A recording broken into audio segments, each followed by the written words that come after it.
Okay, next one is sampler. So the next step is the generation of PCM signal. The incoming message signal is sampled with a train of narrow rectangular pulses. In order to get perfect reconstruction of the message signal at the receiver, the sampling rate must be greater than the highest frequency of the component of message signal, that is FM.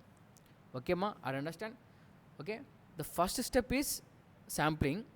If you want to sample a message or analog signal into a sampling signal, we require a rectangular pulses.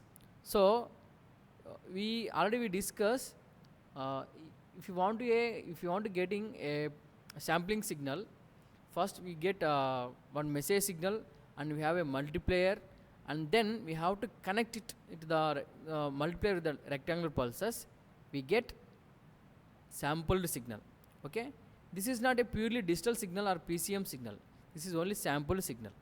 Okay, suppose what we have sampled now, this message signal, this message sampled signal, if you want to reconstruct again at the output, we required the sampling frequency is, it must be greater than the twice of the message signal frequency. Already we discussed the concept in Nyquist criteria, in sampling theorem. Next one is quantizer.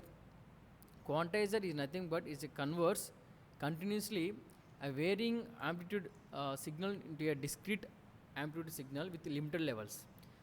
Quantizer rounds off the each sampled value to the nearest quantizer level. The original analog signal can have infinite number of signal levels. If you use quantization, it assigns a samples to any of the samples which is closest to the quantization level. Okay, this is second step. First we have quantizing, first we have sampling. The sampling, we sampled message analog signal into sampled signal. Now we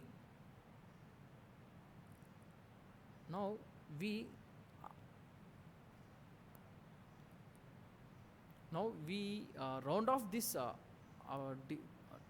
sampled signal to nearest level by using quantizer. Quantizer converts continuously varying amplitude signal, this blue signal, this continuous red signal, into a discrete amplitude of signal with limited levels. So this, what is the suppose nearest level, we have to round off it. The quantizer rounds off the each sample. Yes, suppose if you sample between 101 to 100, we give it the round off value either 101 or 100, depend upon the method of quantizer. Okay, next encoder.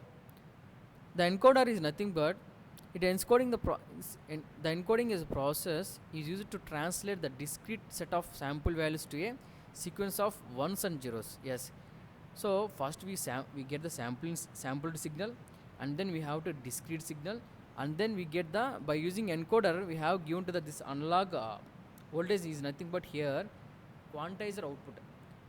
The quantizer output you have to given to the A to D converter, which gives the zeros ones.